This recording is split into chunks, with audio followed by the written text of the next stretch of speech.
Yo,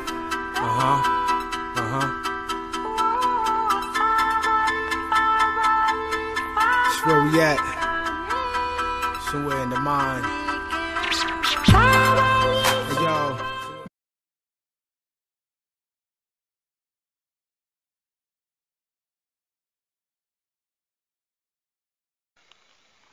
Hello, my friend.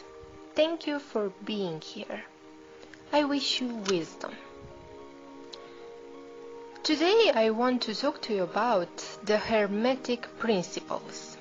These principles are an amazing subject, but I think that these laws need to be explained in a really simple manner in order to understand them. We have to understand that when we start to develop ourselves in order to reach wisdom, we first have to start with baby steps and to apply these principles in our lives. These laws are powerful and will surprise you. Let's start. The first principle is the principle of mentalism. This principle states, the all is mind, the universe is mental. So let me explain this as simple as I can. All occult teachings tells us that practically there is no God in the sky that will punish you. There is no such thing. But there is an all which is unknowable and undefinable, which has a mind of its own that creates things. So practically our world, the planets, etc., are created by this being from it and exist in it.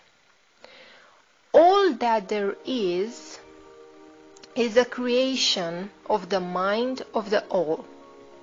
This all created us humans, okay? We also have a mind of our own in which we can create things. For example, if we think of a cat, immediately in our mind appears an image of a cat. We created that image in our mind as quickly as we thought of a cat, correct? Now we have the all that created, for example, 5 persons. Those 5 persons, although exist in the mind of the all, they have a mind of their own. In their mind, they can give birth to several images. I hope that this concept makes this principle a little bit clearer.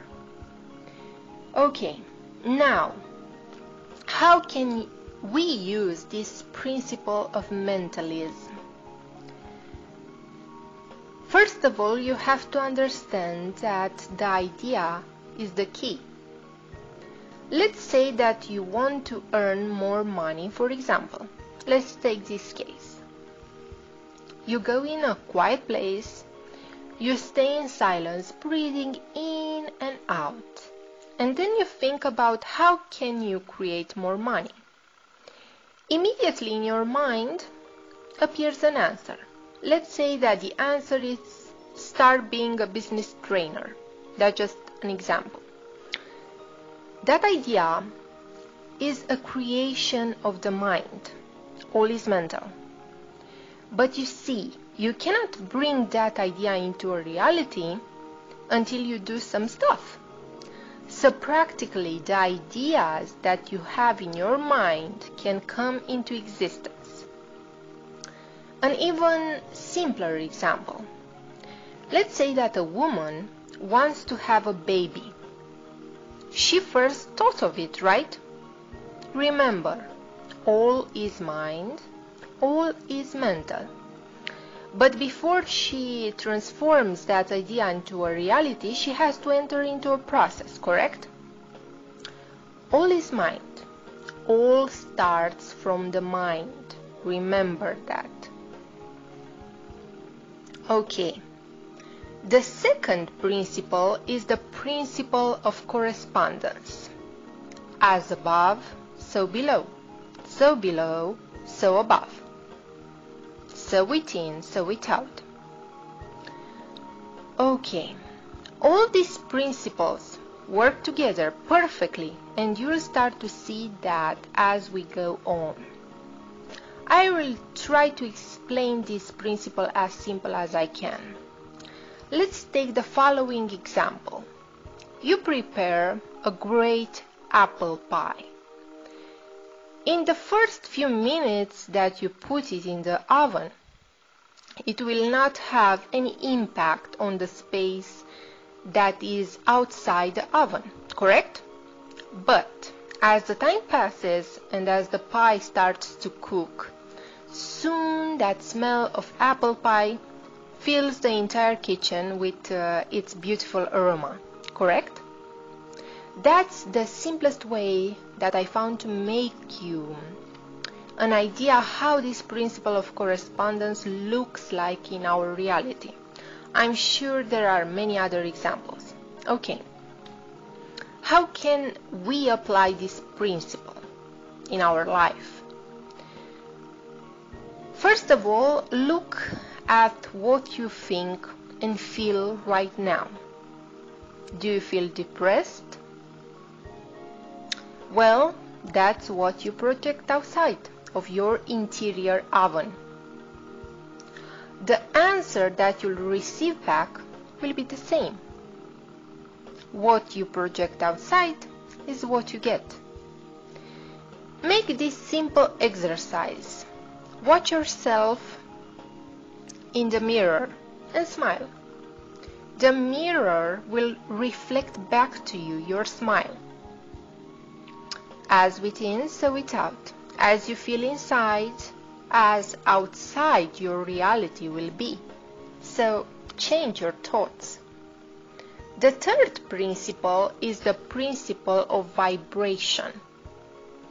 And this principle states the following. Nothing rests, everything moves, everything vibrates. So everything moves, everything grows or dies. Look at the sun. It appears in the morning and it falls in the night, at night. The day is not fixed. We always see the day and night transition. That's movement right there. Look at the sun's impact that has on your feelings. You get up in the morning, you watch that beautiful light, you feel energy, joy. A new day is born. How to apply this principle of vibration in your life? Well, that feeling that you get, that joy that you feel in your heart when you see the sun in the morning, is vibration right there. The key of this principle is to unite the thought with the feeling. Infuse the mind with the heart. Visualize and feel what you just visualized. That's how you create the desired vibration consciously, and by practice you can master this more and more. Let me give you an example that happened to me a few days ago. I really adore coconuts, and all morning I thought of coconuts, and in my mind I felt like I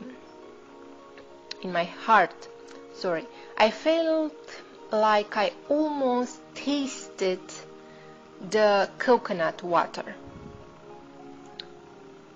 So I thought of coconuts and I attach to that thought the feeling of tasting the smell of coconuts. Okay.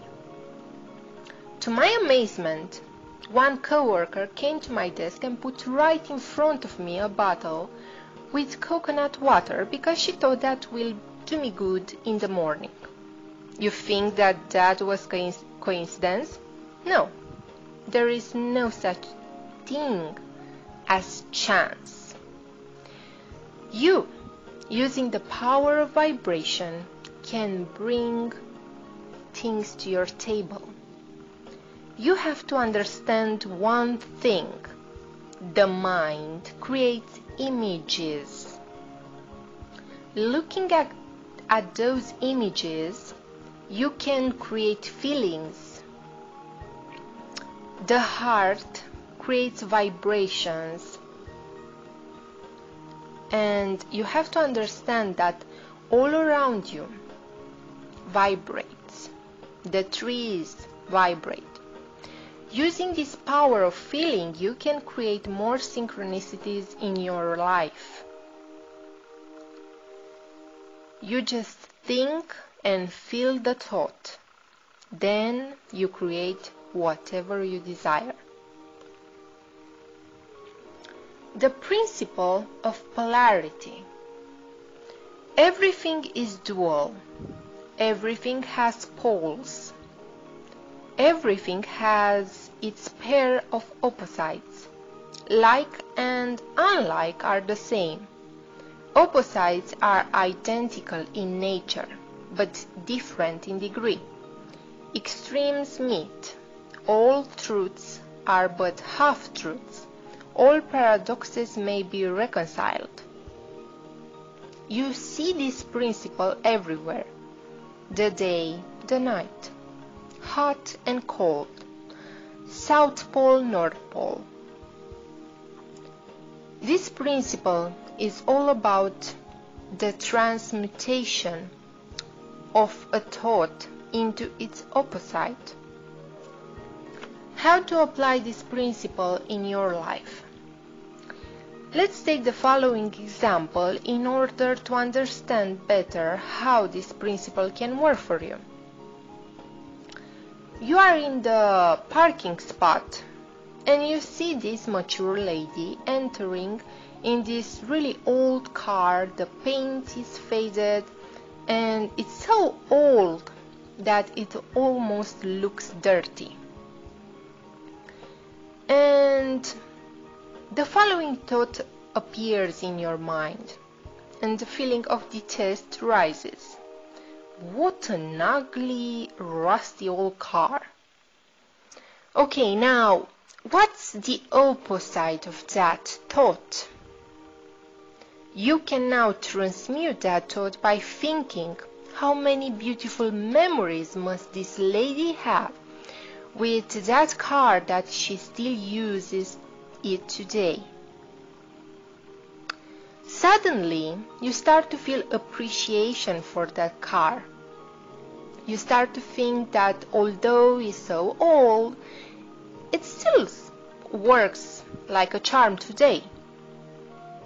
Suddenly, the car starts to have value in your mind.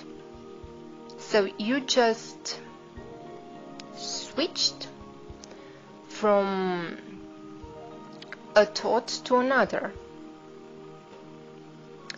Or let's say that you are at the beginning with your business and you feel so discouraged that from your first transaction you gain a small amount of money. You can change that feeling of discouragement using this principle of polarity with the feeling of joy and ambition to continue with your business, because this transaction is only the first step to even more transactions and growth. The next principle is the principle of rhythm. Everything flows out and in. Everything has its tides, all things rise and fall. The pendulum swing manifests in everything. The measure of the swing to the right is the measure of the swing to the left. Rhythm compensates. Okay, so let me explain this principle.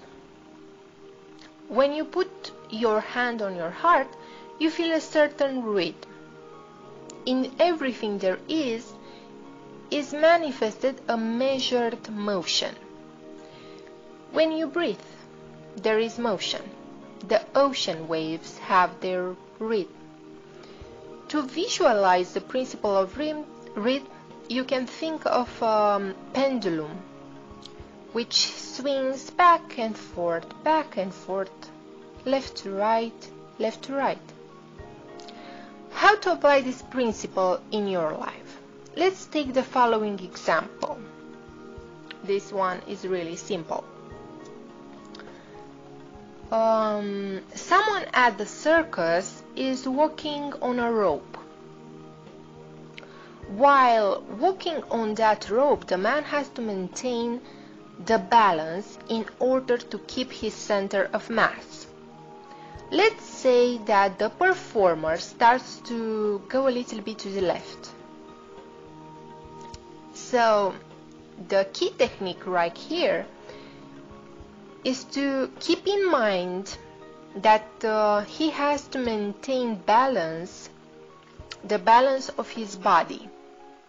Because if he freaks out, he will start to wave his hands like a crazy man, and he will then lose control of his body and he will fall. What he has to do in this situation? He has to stretch out his arms perpendicular to his trunk, because this technique will give him balance. Okay? How can we use this principle of rhythm if we have a negative thought, for example? Well, if you focus on the negative thought, that will make you angry and you'll fall into those negative emotions. In this situation, what you have to do is to observe that negative thought that just rised in your mind. And your focus should be on neutralizing this fall, this thought, instead of freaking out. Now, using the principle of polarity, you focus on the opposite.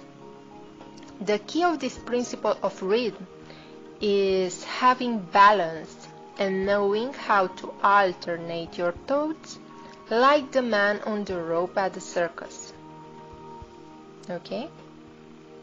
The next principle is the principle of cause and effect. Every cause has its effect. Every effect has its cause. Everything happens according to law. Chance is but a name, for law not recognized. There are many planes of causation, but nothing escapes the law. Allow me to explain this as simple as I can. Okay, so you prepare a cup of tea. Then you decide to add sugar in the tea. Then you taste the tea and the tea is sweet.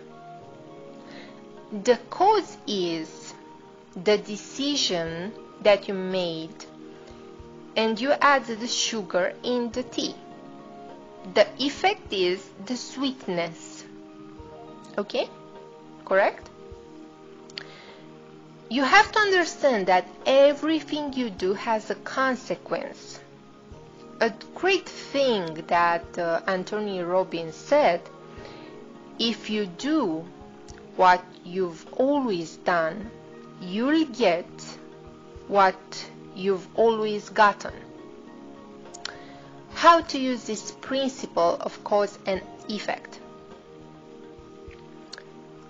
First of all, pay attention that the thoughts that you have and the decisions that you take will become the cause, and what happens next after you took that decision is an effect.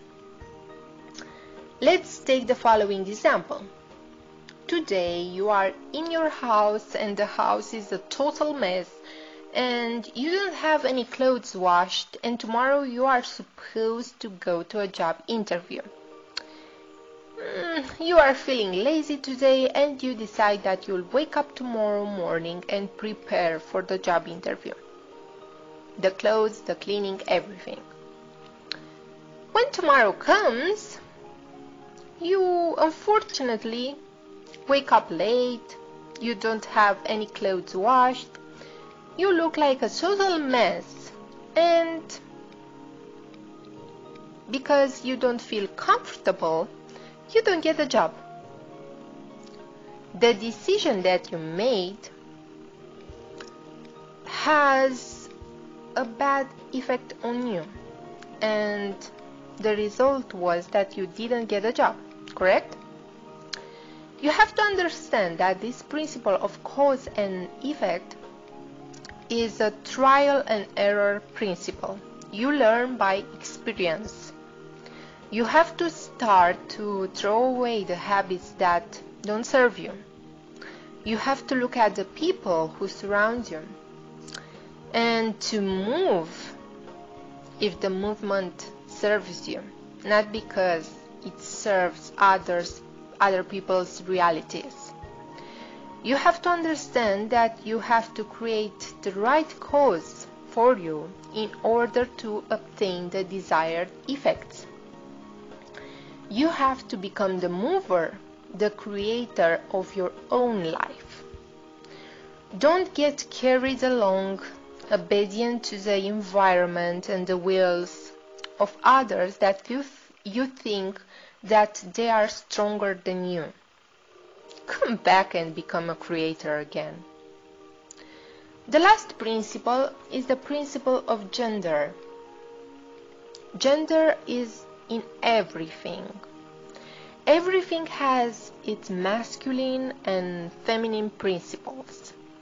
Gender manifests on all planes. In the physical plane, for example, we have the man and the woman. If we take a look at the brain, we have the left part of the brain that is masculine and has the following properties: logical, analytical, objective, rational. The left brain views the usability of a thing. Then we have the right part of the brain, which is the feminine part, and has the following properties: is random, intuitive, holistic, has the ability to synthesize, is subjective, and looks at wholes. The right brain views the creative part of a thing. So in order to apply this principle in our lives, we have to make a better infusion of all these things, all these properties, in order to gain more power from them. So practically this is pretty simple. You have, for example, a pile of garbage. Your right brain will help you with creative ideas in order to create something out of that garbage, and the left brain will help you to see how can you use it, or where you can use that you just created. Thank you so much for watching. I hope that these examples will make these principles a little bit clearer. Thank you so much, and I wish you wisdom.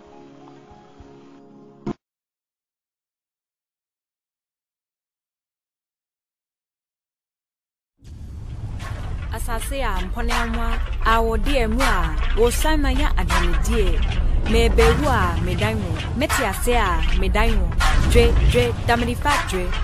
I am the earth and water, I am the full moon, I am the first mother, the universal womb. They call me sacred lotus, wisdom of the Khan supreme, the mothership that brought the first terrestrial being. I come from distant planets, and now I have returned. I am the great goddess come to you.